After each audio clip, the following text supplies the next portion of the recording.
We're here with Gina Curcuru at the Burnham's Field Community Garden. Hi Gina, how are you tonight? I'm doing great, John. Thanks for talking with us.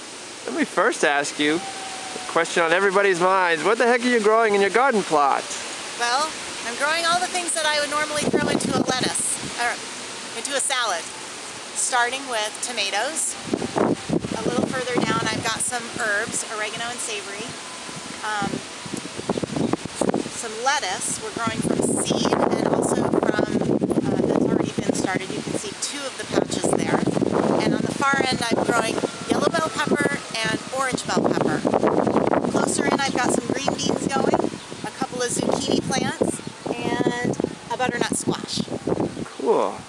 Gina, viewers will be able to see that it's a windy night here at the garden. What's going on with these poles and these white sheet strips attached to them? So this is really my first foray into gardening vegetables, and my father-in-law was the person who brought these out here for me and explained that putting the little strips of fabric will scare away birds that might want to pick at my beautiful garden. Makes sense to me. How about the grid you've got going here, the pattern of twine? I'd like to say that I was really ingenious and came up with that myself, but I actually copied some of my fellow gardeners. And because I had not done this before, I thought it was a great idea for figuring out how to give each plant or each vegetable its own space to grow, and so that it didn't overcrowd things. Gina, you're one of our gardeners who can walk here. It's maybe a couple of 100 yards to your house on Prospect Street. Maybe you can talk just a bit about why you're involved with the garden this year. Why are you doing this? So there are a couple of different reasons. One is I'm really close. I can walk here and I bring my dog down. I have a niece and a nephew that live on the perimeter of the park itself, and so it gives me time to spend with them outside in the sunshine and the grass. I also have an interest in food and the system that we're living in and where it comes from.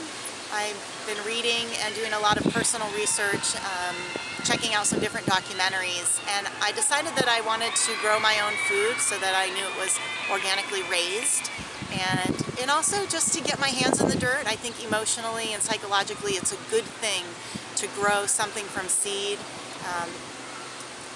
just to watch it, to see it come up, the cycle of life. We get so far away from it in this fast, busy business world, and so this allows me some time to get back in touch with nature.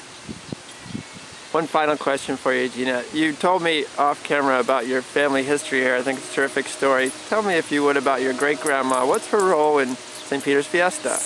So my great-grandmother's name is Grace Curcuru, and she was one of the founding Italian women for the festival itself, celebrating St. Peter, who is the patron saint of fishermen. She and her sisters got it going along with a number of other families, and we're just really proud of it. It's still going on to this day, and it's a great thing for the community. It brings people together, we get to enjoy the outdoors, and get back to our heritage. So. Perfect. Gina, thanks for your time. You're welcome.